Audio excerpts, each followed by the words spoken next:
आपके जीवन में समस्याएं आ रही है, हर काम में रुकावट आ रही है, आपका काम धंधा नहीं चलता, आपके ऊपर करी कराई ओपरी पराई चलती है, लोग आपके ऊपर तंत्र क्रिया करते हैं, आपके पितरों को बंधन में बांध लेते हैं, आपके हर काम में रुकावट हो रही है, आपका बच्चे का पढ़ाई में मन नहीं लग रहा, आपकी शादी ब्याह में रुकावट हो रही है, तो अगर आपके घर से रोग और बीमारी घर से नहीं जा रही है तो इस वीडियो में जो मैं उपाय बताऊंगा केवल एकमात्र वो उपाय जो साल में आपको एक बार करना है।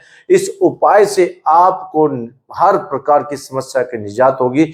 आपके शत्रुओं के ऊपर यह उपाय ब्रह्म अस्त्र का काम करेगा, जैसे आपने ब्रह्म अस्त्र चला दिया हो। तो चलिए इस वीडियो की शुरुआत करते हैं। सबसे पहले हम ये समझते हैं कि आपने जीवन में अमावस के बारे में बहुत सुना होगा, पितरों के बारे में बहुत सुना होगा।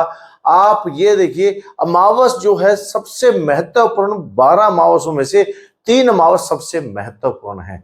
सबसे पहले जो सावन की अमावस होती है उसे हरियाली अमावस बोलते हैं। जो अश्विन में अमावस आती है उसे सर्व पितृ अमावस कहते हैं।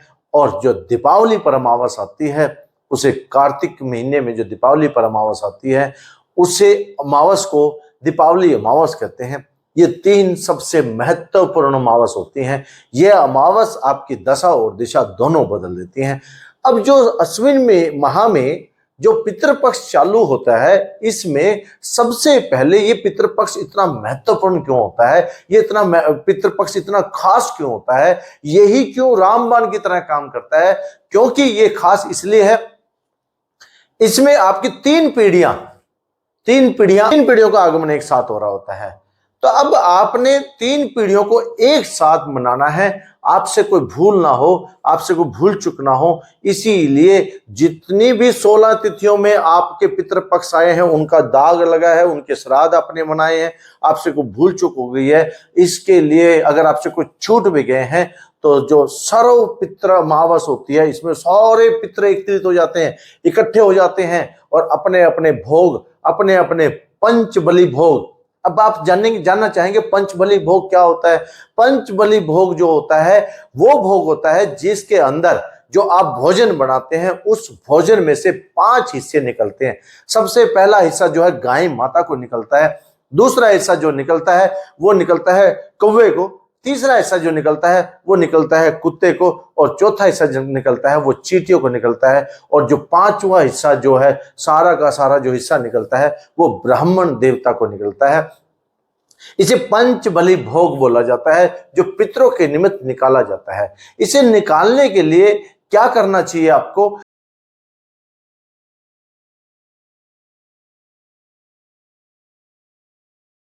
करना क्या है आपको? देखिए, सबसे पहले आप स्नान करें और दक्षिण दिशा की ओर मुख करें।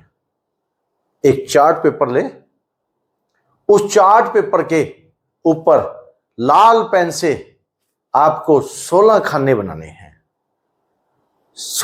वर्गाकार खाने। 16 खाने बना करके आपने उन पे पूर्णिमा, एकम, दूज, तृतीया, चतुर्दशी, पंचमी, षष्ठी ऐसे करते हुए चतुर्दशी, अमावस, ये 16 तिथियां आपने लिख देनी है उस पर। और फिर आपने उन सबको कहना है कि आप आसन ग्रहण करें, और 3 पिंड आपने बनाने हैं, जो कि केवल 3 पिंड बनाने हैं, और वो 3 पिंड आपने रख देने हैं। और जो 3 पिंड का करना क्या है, 1 लोटा जल, उसमें थोड़ा सा गंगा जल मिला लें, और 1 मुट्ठी तिल, काले तिल जो है, और वो गंगा जल में मिला लें। बस दक्षिण मुख की ओर आपने कहना है, अपना नाम ले, अपना नाम बोल करके तिथि बोले सर्वपितृ अमावस, इस प्रकार से स्थान बोले, अपना स्थान बोल दें। बिल्कुल आपको कुछ नहीं आता ना, फिर भी आप इस तरीके से बोलें, और आप ये कहें कि मैंने अगर 16 दिनों में कोई भूल कर दी हो, कोई गलती हो गई हो, मेरे जो पितृ हैं सब यहाँ विराजमान है, मैं आपके कुल का हूँ, आपका जो खून है मेरे अंदर दौड़ रहा है, मेरे ऊपर ये पीड़ा आ रही है, कष्ट आ रहे हैं, मेरे घर से रोग नहीं जा रहा, मेरे घर में दिक्कतें आ रही हैं, मेरे घर में लक्ष्मी वास नहीं कर रही, मेरे घर में ये इस प्रकार से है। हे प्रभु, मैंने जो 16 दिन आपकी सेवा की है, मैंने जो 16 दिन आपको मैंने मनाया है, अगर उसके बावजूद भी मेरे से कोई भूल चूक हो गई हो, मैं फिर भी आपसे माफी मांगता हूं और मेरा पूरा परिवार आपकी सेवा में सदा लगा रहेगा। हे प्रभु, आप हमारे ऊपर आशीर्वाद दें और जो हमारे देवी देवताओं की किसी कारण से कोई रुकावट आ रही है, कोई काम में रुकावट आ रही है, उसे दूर करें। जिसका जो रुकावट आ रही है वो अपनी रुकावट को प्रायोरिटी बेस पे सबसे पहले रखे और सबसे पहले उसके बारे में बताएं, अपने पितरों से बात करें और उनसे कहें कि मुझे स्वप्न में बताएं मैं क्या काम करूं, मेरे को स्वप्न में बताएं मुझे ये काम इस प्रकार से करना चाहिए। मैं आपका आभारी रहूंगा। मेरा पूरा परिवार आपसे गलती मानता है और आशीर्वाद की अपेक्षा रखता है और ये ऐसा करते हुए आपने जो जल है वो पिंड पर दक्षिण दिशा की ओर कर करके ऐसे हाथ से अंगूठे से ऐसे छोड़ दें और बस अपने पिंड पर, और ये बोलना है 3 बार, क्योंकि 3 पिंड बनवाए हैं, 3 पीढ़ी के पिंड हैं और इसमें सबसे पहले नाम की इसमें जिस मंत्र का उच्चारण करना है आपने, ओम पितृभ्यो नमः, ओम पितामहभ्यो नमः, ओम परपितामहभ्यो नमः। 3 पीढ़ियों का इसमें आपने आह्वान किया है, तीनों पीढ़ियों को कोई भी पितरों, और आपने ये कहना है देखो मैं पूजा नहीं जानता, मैंने भोग लगाना नहीं जानता, मैं आह्वान नहीं जानता, मैं कुछ नहीं जानता, मैं सिर्फ ये जानता हूं कि मेरे इस कुल में 3 पीढ़ियां आई हुई हैं, ये 3 पीढ़ियां मेरे स्कूल को मदद करें, मैं इस समस्या में हूं, इसका समाधान करें। ऐसा कह करके आप अर्पण करें और ये कहें कि हे हर अमावस पर मैं आपके नमृत जो भी मेरे से बन पड़ेगा मैं निकालूंगा। इस अवसर पर अगर आप हो सके निर्माणाधीन मंदिर में दान जरूर करें। पंचमुखी बालाजी मंदिर का हम निर्माण करवा रहे हैं गुरु के धाम से, उसी प्रकार से आप उस मंदिर नव निर्माण मंदिर के अंदर भी आप दान कर सकते हैं। तो ये जो दान है आपके पितरों तक पहुंचता है। ये अब यहां तक तो आपने देख लिया, अब करना क्या, उनके लिए भोजन क्या निकालना है।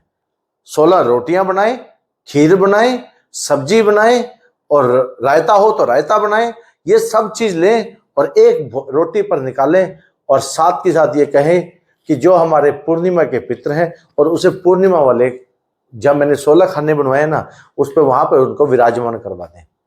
इस प्रकार से जो दूसरी रोटी निकाल लें एक कम की, ऐसा करते करते आपने 16 रोटियां निकालनी है और 16 खानों में रख देनी है और लास्ट में जल ले हाथ में और पूरी 16 रोटियों पे ऐसे घुमाएं और कहें कि मेरे पितृ सर्व पितृ आज आप विदा हो और ये भोजन जो निकाला है ये गौशाला में आप दान करें।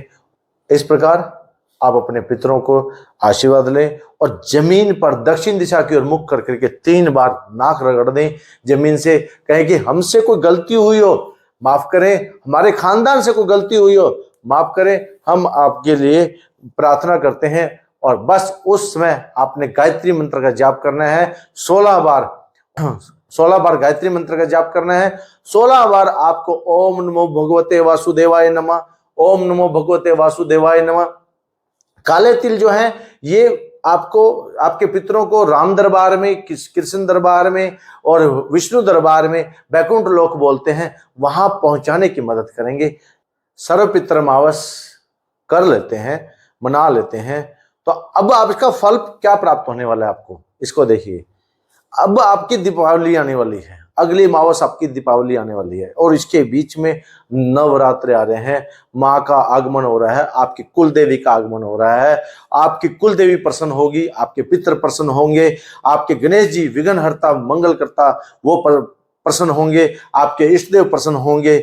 और उसके बाद दीपावली में माता लक्ष्मी आएगी और आपके घर से सारा दरिद्र, कहते हैं लक्ष्मी में सारा, दीपावली पे क्या करते हैं, सारा घर की सफाई करते हैं, सारा दरिद्र बाहर कर देते हैं और लक्ष्मी का आह्वान करते हैं। और जब आपके पितर बड़े प्रसन्न होंगे, खुश होंगे, माँ से प्रार्थना करेंगे, लक्ष्मी आपके घर में वास करेगी, आपके घर से सारे दरिद्र नकारात्मक शक्तियों को बाहर कर देगी। जब इस प्रकार से ये घटना घटेगी तब आप देखना आपके जीवन में दिन दुनी रात चौगुनी तरक्की करेंगे। इस वीडियो को अंत तक देखिए, इस वीडियो को लाइक करिए, शेयर करिए और सब्सक्राइब करिए ताकि ऐसी जानकारी भरी वीडियो आपके पास पहुंचती रहे।